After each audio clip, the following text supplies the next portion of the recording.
ನಮ್ಮ ವಂಶದ ಕುಡಿ ಸಂದೀಪ್ ಬಾಡದವರು ನಮ್ಮ ಮನೆತನದ ಕೀರ್ತಿಯನ್ನು ಭಾರತದ ಪತಾಕೆ ಹಾರಿಸಿದ್ದಾರೆ. ನನಗೆ ತುಂಬಾ ಹೆಮ್ಮೆ ಅನಿಸ್ತಾ ಇದೆ.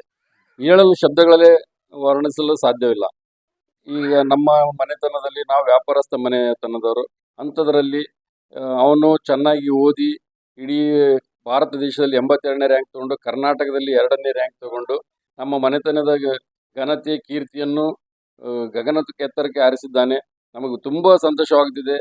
ಅದಕ್ಕಾಗಿ ನಾವು ಇವತ್ತು ಈ ಸಂಭ್ರಮವನ್ನು ಆಚರಿಸುತ್ತಾ ನಾವೆಲ್ಲ ಇಲ್ಲಿ ಸೇರಿದ್ದೇವೆ.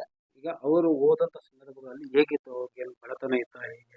ಅವ ಅವನು ಓದುವ ಸಮಯದಲ್ಲಿ ನಮ್ಮ ಕಾಕನವರು ಸ್ವಲ್ಪ ಆರ್ಥಿಕವಾಗಿ ವ್ಯವಹಾರವನ್ನು ಕುಂಠಿತಗೊಳಿಸಿದಾಗ ಅವನಿಗೆ ಸ್ವಲ್ಪ ನಾನು ಜೀವನದಲ್ಲಿ ಏನಾದರೂ ಸಾಧಿಸಬೇಕನ್ನೋ ಒಂದು ಛಲ ಹುಟ್ಟಿ ಅವನು ಒಳ್ಳೆ ವಿದ್ಯಾಭ್ಯಾಸ ಮಾಡಿ ಅವರ ನಮ್ಮ ತಂಗಿಯಂದರ ಆರೈಕೆಯಲ್ಲಿ ಬೆಂಗಳೂರಲ್ಲಿ ಚೆನ್ನಾಗಿ ಇಂಜಿನಿಯರಿಂಗ್ ಓದಿ ಒಂದು 2 ವರ್ಷ ಇಂಜಿನಿಯರಿಂಗ್ ನೌಕರಿ ಮಾಡಿ ಈ ಮಟ್ಟಕ್ಕೆ ಬಂದು ಒಂದು ಒಂದು ನಮ್ಮ ಮನೆತನದ ಒಂದು ಘನತೆ ಗೌರವವನ್ನು ಹೆಚ್ಚಿಸಿದ್ದಾನೆ. ಅದಕ್ಕಾಗಿ ನಾನು ಭಾಳ ಹೆಮ್ಮೆ ಪಡುತ್ತೇನೆ. ನನ್ನ ಹೆಸರು ಸುರೇಶ್ ಬಾಡದ್ ಅಂತೇಳಿ. ನಾನು ನಮ್ಮ ಸಂಗಣ್ಣ ಬಾಡದವ್ರ ಮಗ. ಬಸವರಾಜಪ್ಪ ಬಾಡದವ್ರು ನಮ್ಮ ಕಾಕ. ಅವರ ಚತುರ್ಥ ಸುಪುತ್ರ ಸಂದೀಪ್ ಅವರು ಈ ಥರ ಪಾಸಾಗಿರೋದಕ್ಕೆ ನಮ್ಗೆ ತುಂಬ ಹೆಮ್ಮೆ ಅನ್ನಿಸ್ತದೆ.